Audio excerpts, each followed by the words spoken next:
सुतला रहालिया टरिया सपना एका, देखी सपना एका देखिले हो। सासू सपना देखिले आदा, भूत सपनवा बड़ा सुंदर सपनवा बड़ा सुंदर हो।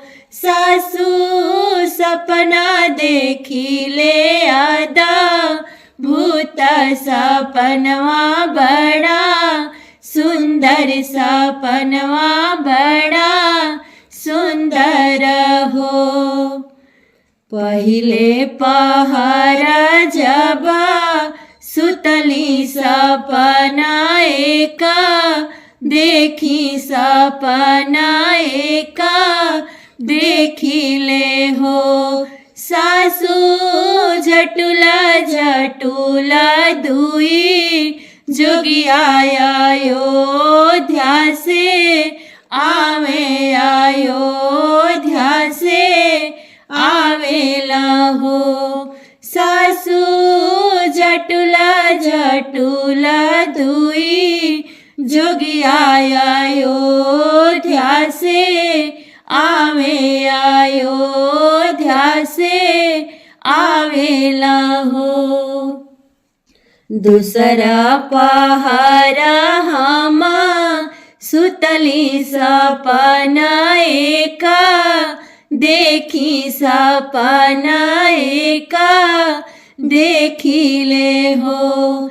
सासू आज देखी बसवा का पेड़ आंगनवा केहू रोपे आंगनवा केहू रोपेला हो।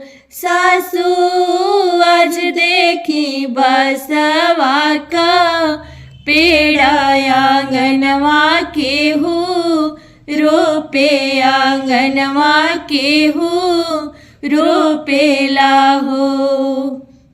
तीसरा पहरा हमा सुतली सपना एका, देखी सपना एका देखिले हो। सासू आज देखी नदिया का दूध जोरन केहू डारे जोरन केहू डारेला हो।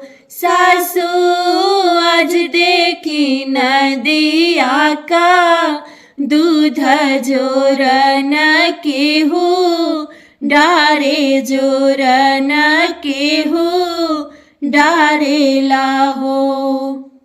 चौथा पहर हमा सुतली सपना एका, देखी सपना एका देखिले हो। सासू सुंदर बाल गो पाल पलंग पर, रोवे पलंग पर रोवेला हो। सासू सुंदर बाल गो पाल पलंग पर, रोवे पलंग पर रोवेला हो। चुप हो खाए बहुआ, चुप हो खाजी भी आभी तर कर जी भी आभी तर कर हो।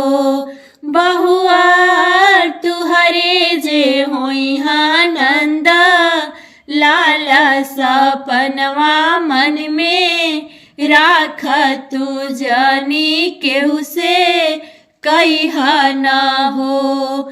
बहुआ तुहरे जे होई आनंद, लाल सपनवा मन में राख तू जानी केहू से कह न हो।